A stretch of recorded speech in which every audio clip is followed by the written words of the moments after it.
Jer si me vidio, Toma, povjerovao si, govori Gospodin. Blaženi koji ne vidješe, a vjeruju. Aleluja, aleluja, aleluja.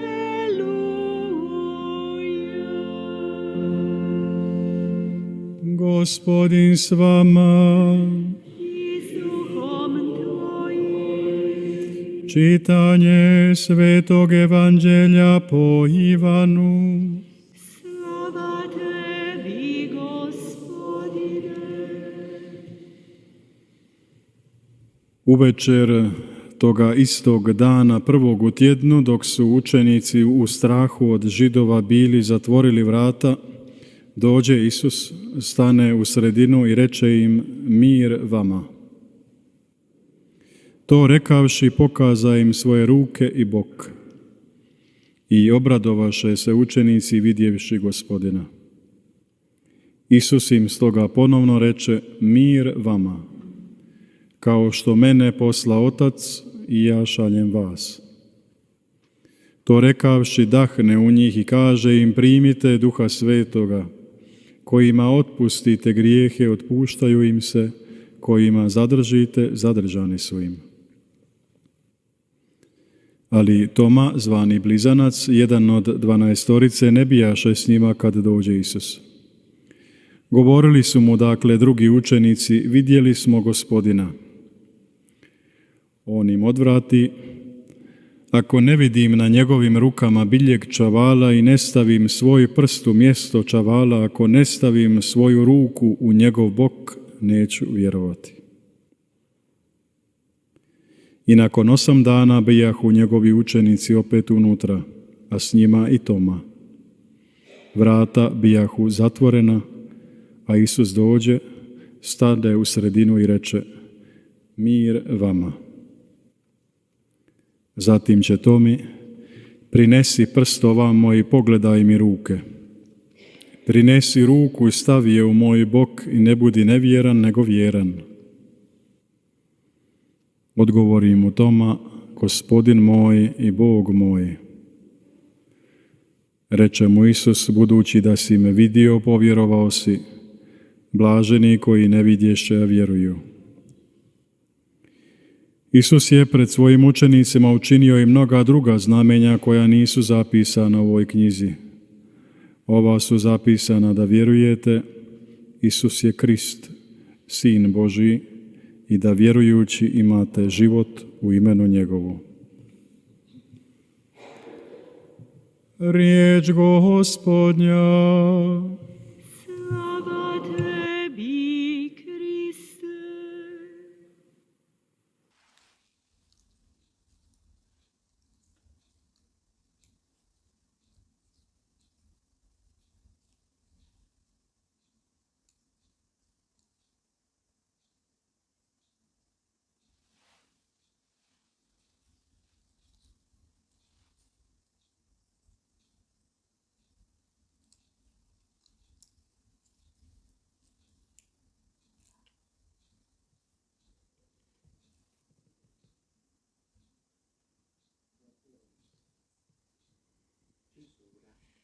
폐쇄, Zatvorenost.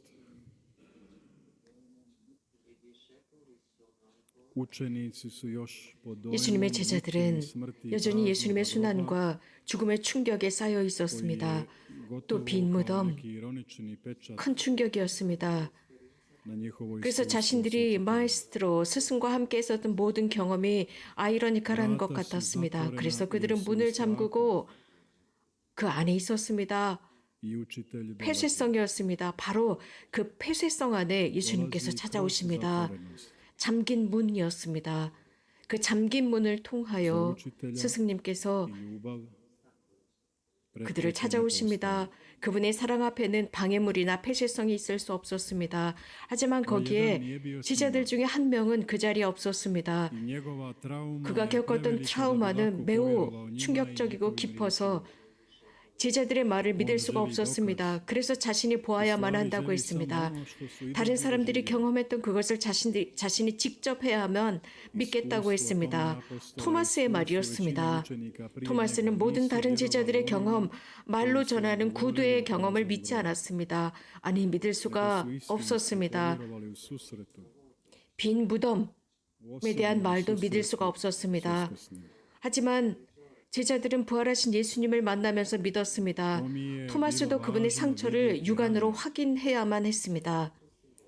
이것은 매우 상징적입니다. 의미가 깊습니다. 우리들에게 그렇습니다. 토마스는 보아야 했습니다. 고통당하는 예수님을 보아야 했습니다. 바로 고통당하셨던 바로 그분이 고통당하고 계시던 그분과 부활하신 분과 동일한 분이라는 것을 믿어야 했습니다. 매우 인간적인 모습이었습니다. 우리들 각자에게 다가오시는 분, 우리에게 매우 중요합니다. 우리들도 마찬가지입니다. 그런데 예수님은 그렇게 개인적으로 우리 각자를 만나러 오십니다. 스승님께서 다시 한번 찾아오십니다. 복음이 전하는 대로 예수님께서는 다시 한번 잠겨져 있는 문 안으로 들어가십니다. 다시 한번 예수님께서 활동하시는 모습을 보여주십니다. 예수님께서는 당신 상처를 보여주십니다.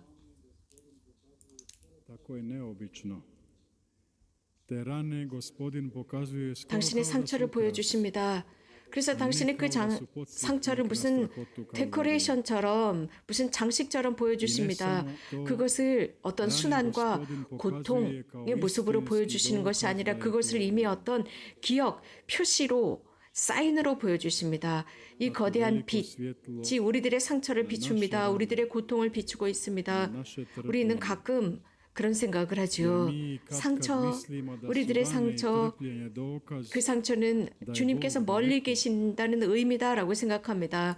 그러나 우리의 스승이시고 우리들의 주님이신 그분께서는 당신의 그 상처를 사인처럼 보여주십니다. 그래서 우리와 함께 하신다라는 뜻입니다. 그래서 고통이 부활하신 분과의 만남의 경험이 됩니다. 주님께서 토마스에게 하신 말씀 뒤에 우리는 그분께서 하시는 말씀을 어떤 경고나 꾸지람으로 듣는 것이 아니라 격려의 말씀으로 듣습니다. 토마스는 사실 믿지 않았지만 그분을 보고 확신했습니다. 단지 토마스는 불신앙이라기보다는 그분을 만나고 싶어 했습니다. 자신이 스스로 경험하고 싶어 했습니다. 그래서 토마스에게 하신 그 말씀은 매우 의미가 있습니다. 예수님께서는 토마스에게 하신 그 말씀, 의심을 버리고 믿어라. 창조 활동 때를 기억해 보겠습니다. 우리는 창세기에서 하나님께서 이렇게 되라 하시니 그대로 되었다라고 했습니다. 예수님께서는 신성의 권위로 모든 것을 하고 계십니다. 그분은 성부를 통해서 성령의 감도로 새로운 창조를 하셨습니다. 그분께서는 제자들에게 말씀하셨습니다. 그렇다. 믿어라. 믿어라. 이것은 하느님의 개입입니다. 이것은 그분만의 개입이 아니라 하느님의 활동이었습니다. 이렇게 토마스는 하느님의 논리로 감싸져 있었기 때문에 저의 주님, 저의 하느님이라고 고백하면서 새로운 토마스가 됩니다. 즉 새로운 창조가 되었습니다. 새로운 제자가 되었습니다. 다름 아닌 부활하신 분을 만났기 때문입니다. 그분의 상처를 만났고 그분의 말씀을 만났기 때문입니다. 그 말씀이 그를 새롭게 했습니다. 주님께서 당신 제자들에게 아주 독특하고 유일한 인사를 하셨습니다. 부활하신 분, 그분께서 문 안으로 들어오셔서 그들에게 평화가 너희와 함께라고 하셨습니다. 평화가 너희와 함께. 이 말씀을 제자들은 잘 알고 있었고 우리도 알고 있습니다. 즉 그 평화는 오로지 예수님을 통해서만 올 수 있고 예수님 안에 있는 평화라는 것. 그리고 예수님은 아주 특별한 일을 하셨습니다. 즉 그 평화의 결과에 관해서 말씀하시는데 보여주시는데 그 결과는 숨을 불어넣기였습니다.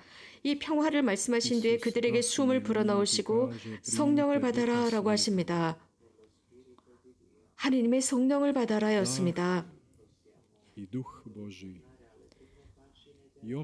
창세기의 첫 장으로 한번 돌아가 봅시다. 예수님께서 하느님께서 생명의 숨을 불어넣으십니다. 그리고 인간을 만드셨습니다. 그런데 이곳에서 평화를 받아라 라고 하신 뒤에 성령을 받아라 라고 하셨습니다. 당신의 숨을 통해서입니다. 새로운 창조, 그것은 부활을 통한 것이었습니다. 고통당하신 분, 살해당하셨고 무덤에 묻히셨고 부활하신 바로 그분의 창조 사업이었습니다. 새로운 창조가 시작된 것입니다. 오늘 교회는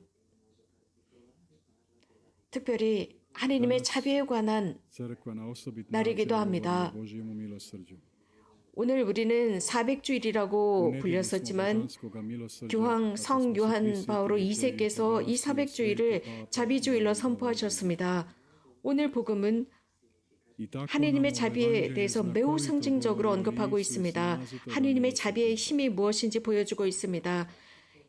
예수님께서 불어넣으신 그 숨은 모든 것을 다 새롭게 하고 새롭게 하고 창조합니다. 이 불안한 세상을 새롭게 만듭니다. 상처받은 모든 생명에 평화를 주십니다. 새로운 창조를 하십니다. 주님께서는 우리들의 상처나 우리들의 죄나 우리들의 두려움 앞에서 아랑곳하지 않습니다. 우리들의 폐쇄성도 그분에게는 문제가 되지 않습니다. 스승님, 자비하신 그분에게 있어서 는 한계가 없습니다. 방해나 어려움도 없습니다. 하느님의 자비가 사람을 죽음으로부터 부활시킬 수 있습니다. 주님께서 조용하게 들어오십니다. 소란스럽게 오시지 않았습니다. 부활하실 때처럼 같은 방법으로 아주 조용하게 우리들의 삶 안으로 들어오십니다. 주님의 영께서 내 안에 계실 때 내 안에 모든 것이 새로워집니다. 새로운 생명이 일어납니다. 주님, 저와 함께 하소서. 저에게 새로운 생명을 불어넣으소서.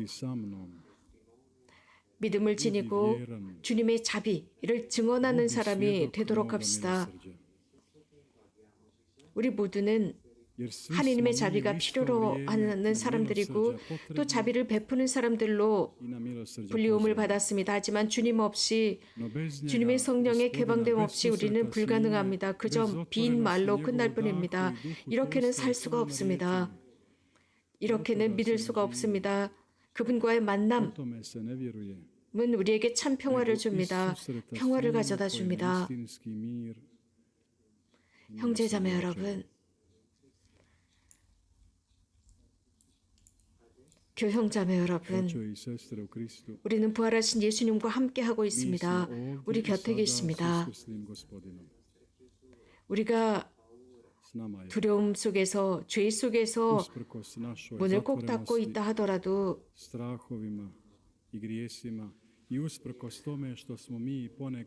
우리가 서로가 서로에게 잔인한 모습을 보일지라도 그분께서는 당신의 상처의 사랑을 보여주고 계십니다. 우리 가운데 조용하신 모습으로 다시 한번 창조하시며 우리들 각자의 마음을 향해 말씀하십니다. 믿어라. 존재하여라. 그분의 성령을 향해 개방되도록 합시다. 그분의 사랑과 자비를 향해서 우리들을 개방하고 그분의 말씀을 듣고 성체를 영하면서 토마스와 함께 이렇게 고백합시다. 저의 하느님, 저의 주님. 그리하여 신앙의 눈으로 그분을 보는 기쁨을 누립시다. 성모님, 저희와 함께 하소서. 자비하신 분의 어머니시여, 자비의 어머니시여, 하느님의 부르심을 들으셨을 때 피앗, 예라고 침묵 중에 조용히 말씀하셨고 침묵 중에 순종하시면서 인류 역사를 바꾸신 성모님, 저희와 함께 하소서. 주님, 이렇게 될 수 있도록 저희를 도우소서. 아멘.